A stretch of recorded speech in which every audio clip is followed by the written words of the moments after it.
Mr. Peter Maurer, President of the International Committee for the Red Cross, welcome to Al-Arabiya again.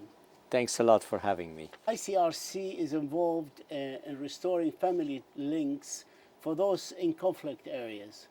How does this work, and how successful have you been in connecting family, whether it's in Jordan, Iraq, Lebanon, Syria, Yemen?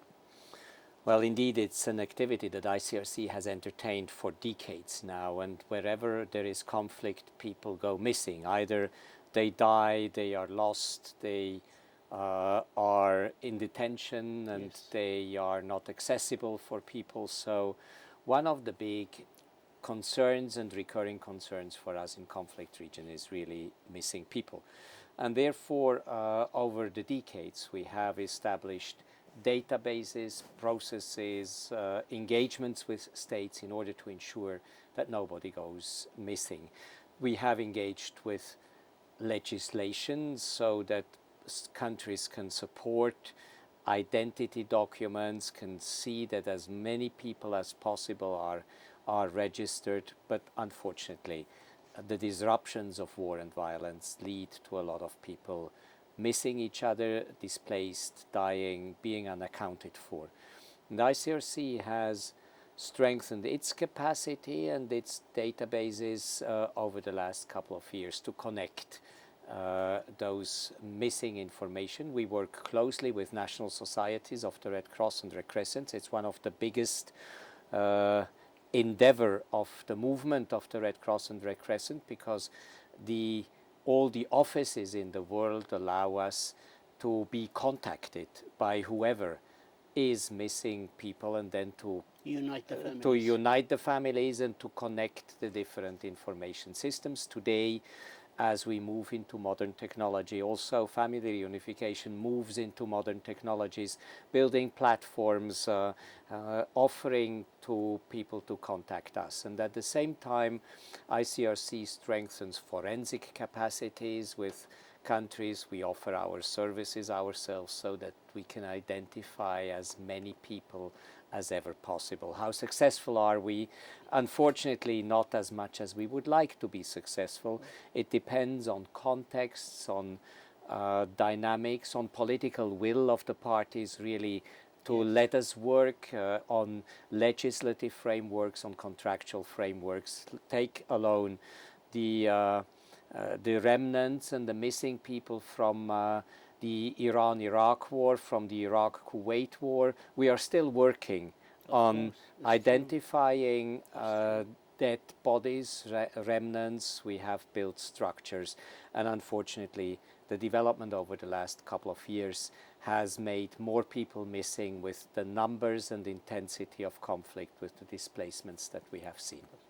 I'd like to move to Yemen. In June in 2018, the ICRC removed about 71 of its international staff from Yemen, citing series of incidents by armed groups that were trying to turn the organization into a pawn in the civil war. Is the ICRC still affected by that? And are your services affected, such as surgical services, visit to detainees, clean water initiative, and food assistance?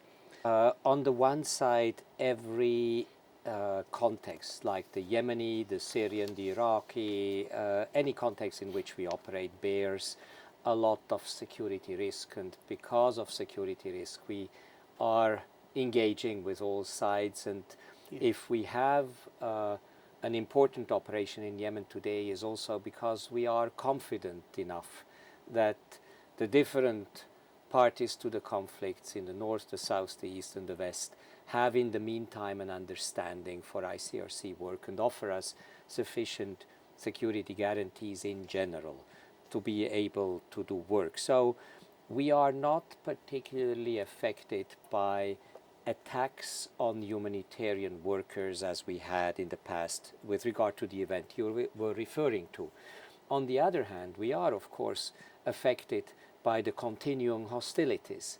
because between the parties. between the parties, because street and access roads are disrupted, imports into Yemen is difficult and is inhibiting a normal delivery of humanitarian services. So we need to be better and to be able to scale the operation. As you know, Yemen is unfortunately a context in which 80% or more of the population is dependent on humanitarian assistance.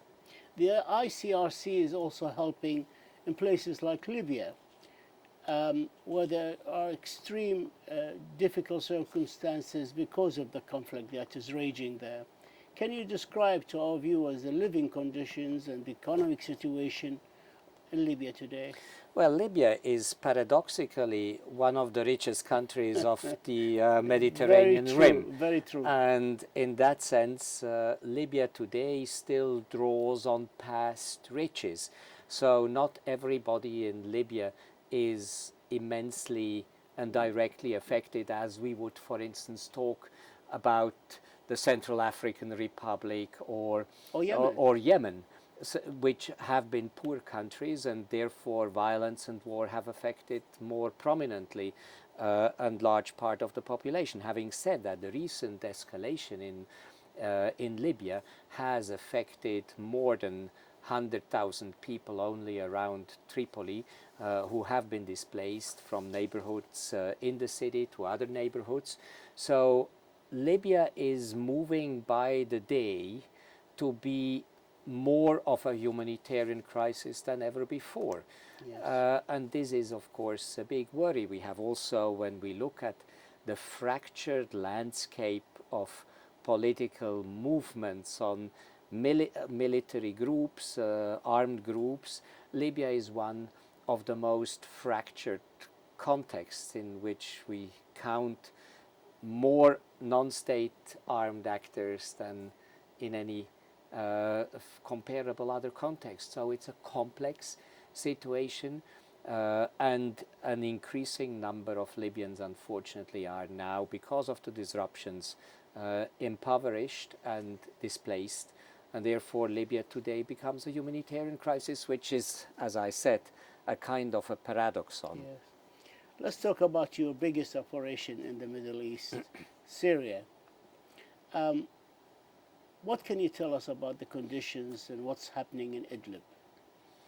Well, not as much as I would like to tell you about the conditions in Idlib, because Idlib is the most difficult part of Syria to have access to at the present moment. And you know that ICRC has decided, for good reasons, to work closely within the Syrian state and to try to expand in cooperation with the Syrian government our operations.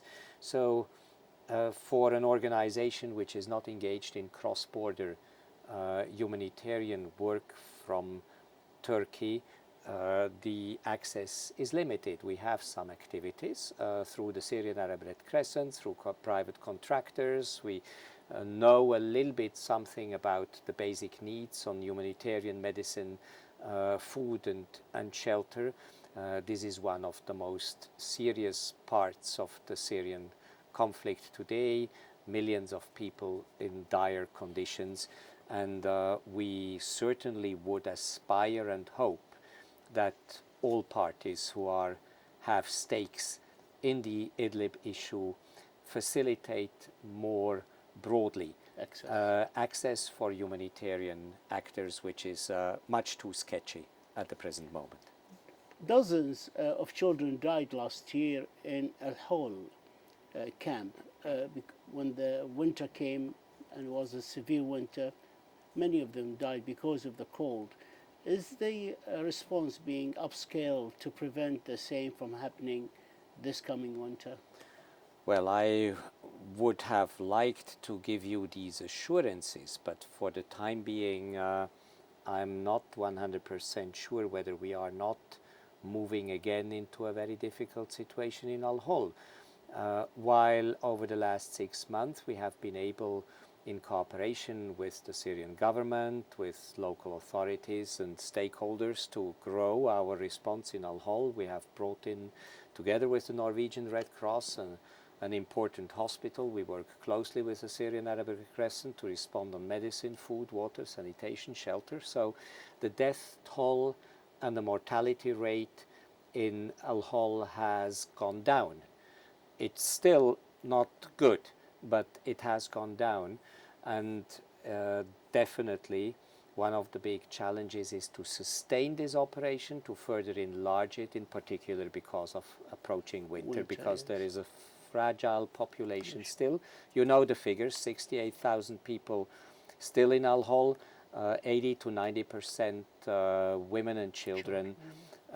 This is a high toll and a population at risk. Foreign fighters and their children and families, how do you see a solution for this problem, especially that their countries of origin are refusing to accept them? Always maintained over the last couple of months that we need to be able to stabilize the situation and to have an emergency operation in the camps, and we talked about it. We tried to increase that operation. But I have also been very explicit and outspoken that I think states have an obligation to take their citizens back. And while we recognize that it comes with complications, we are active on many fronts to convince states to take people back, to take children first, women and the elderly, and eventually deal with the foreign fighters in a second phase. In the case of protracted conflicts, is there a possibility to move from just providing aid to enable people to build, to live, into an aid that will help them to build their lives and own their future? We certainly hope, and we are very much engaged to find the right moment to transform emergency operations into income generating activities for people.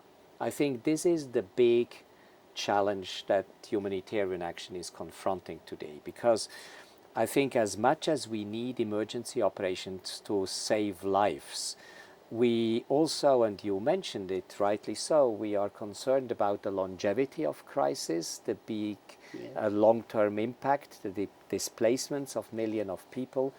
And given the numbers that we are looking at the present moment, I think we cannot sustain the idea that millions of people for years and years to come are just dependent on humanitarian assistance. We must change gear and find income generating activity, new forms of humanitarian assistance, and I think this is the big challenge, in particular in the region we were just mentioning. How should the private sector and humanitarian sectors work together in emergencies? I think we haven't thought enough on how to mobilize the private sector to invest in fragile context. I have been engaged on that issue quite a lot. We have published this week a report, a white paper, together with the World Bank and the World Economic Forum, making recommendations how this should happen. In one word, I think the critical issue is how to bring states and private sector and humanitarian organizations together for a better formula. This is only happening if state makes risk capital available and the private sector can come into certain contexts with capital which induces productive activity. There is a possibility, we have already good examples, where the private sector is engaging more forcefully to stabilize a society, to do community-based investment, to do productive work either in agriculture or business. Mr. Peter Maurer, President of the International Committee of the Red Cross, we thank you, sir, for this interview, and we thank you for all the great efforts that you and your organization is doing on behalf of the needy. Thank you so much, sir. Thank you very much. Thank you. Thanks for Thank your you. interest.